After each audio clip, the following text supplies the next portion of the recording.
നമസ്കാരം. സഹപാഠിയുടെ ശരീരത്തിൽ കോമ്പസ് കയറ്റി ആസ്വദിച്ചവനും സഖാവാണ്.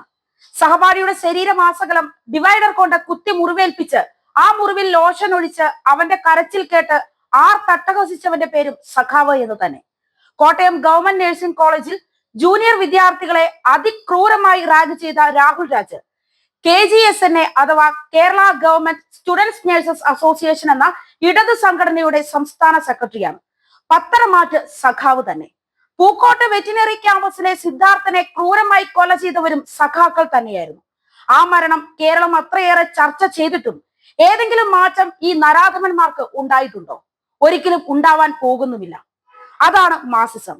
ഇക്കൂട്ടരെ കേരളത്തിലെ ക്യാമ്പസുകളിൽ നിന്നും ആട്ടി ഓടിച്ചില്ലെങ്കിൽ നഷ്ടപ്പെടുന്നത് നമ്മുടെ വിദ്യാഭ്യാസ രംഗം മാത്രമല്ല, കേരളത്തിന്റെ ഭാവി തന്നെയാണ്.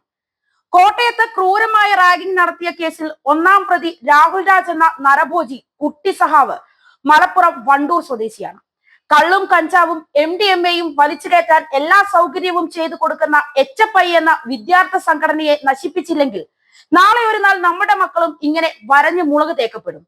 പൂക്കോട് വെറ്റിനറി കോളേജിൽ ഇതുപോലെ സിദ്ധാർത്ഥ എന്ന കുട്ടിയെ നഗ്നനാക്കി വരഞ്ഞു കീറി കൊന്ന് കെട്ടിത്തൂക്കിയവന്മാരെ എന്തെങ്കിലുമൊക്കെ ചെയ്തിരുന്നുവെങ്കിൽ ഇവന്മാർ ഇത്രയും ക്രൂരത കാണിക്കാൻ ചങ്കൂറ്റം കാണിക്കില്ലായിരുന്നു. കമ്മ്യൂണിസ്റ്റ് നക്സലുകൾ ഭരിക്കുന്ന നാട് എന്നും അക്രമങ്ങളുടെ ഒരു കലവറയാണ്. കേരളം സമീപകാലത്ത് കണ്ട ഏറ്റവും ക്രൂരമായ റാഗിങ്ങിന്റെ അന്വേഷണം അട്ടിമറിക്കാൻ ഭരണകക്ഷി നേതൃത്വം ഇടപെടുന്നതായിട്ടുള്ള സൂചനകളാണ് ഇപ്പോൾ പുറത്തു വന്നുകൊണ്ടിരിക്കുന്നത്. ഹോസ്റ്റൽ അധികൃതർ ഇതിൽ നിന്നും തലയൂരാനുള്ള ശ്രമമാണ് നടത്തിക്കൊണ്ടിരിക്കുന്നത്. നിലവിൽ പിടിയിലായ 5 വിദ്യാർത്ഥികളിൽ മാത്രം കേസ് ഒതുക്കി തീർക്കാനുള്ള നീക്കമാണ് നടക്കുന്നത്. പ്രതികളുടെ ഭരണകക്ഷി രാഷ്ട്രീയ ബന്ധങ്ങൾ പുറത്തു വരാതിരിക്കാൻ വേണ്ടിയിട്ടാണ് ഇത്.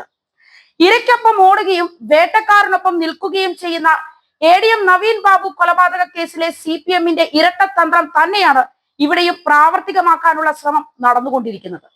സംഭവത്തിന്റെ വീഡിയോ ദൃശ്യം കണ്ടതു മുതൽ ആ പാവം കുട്ടിയുടെ നിസ്സഹായമായ നിലവിളിയാണ് ചെവിയിലുള്ളത്.